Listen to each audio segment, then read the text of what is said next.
அம்மா என்னம்மா பண்ணுறீங்க?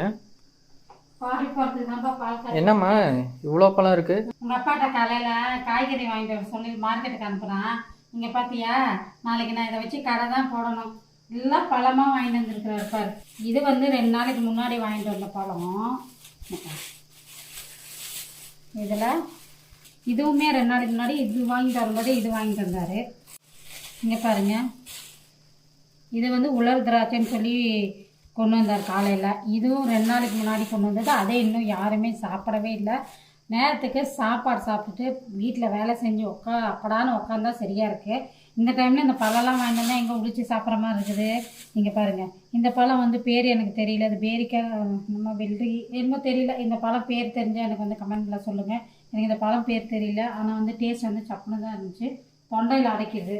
காலைல பழம் வாங்கிட்டு வர சொன்னால் இங்கே பாருங்கள், பழம் வந்து இது காயாக இருக்கான்னு மறுபடியும் போய் இந்த சீப்பும் வாங்கிட்டு வந்தார். இன்றைக்கி மொத்தத்தில் காய் வாங்கலை. ஃப்ரிட்ஜில் வைக்கிறதுக்கு இந்த தக்காளியெல்லாம் பாருங்கள் வெளியில் தான் இருக்குது.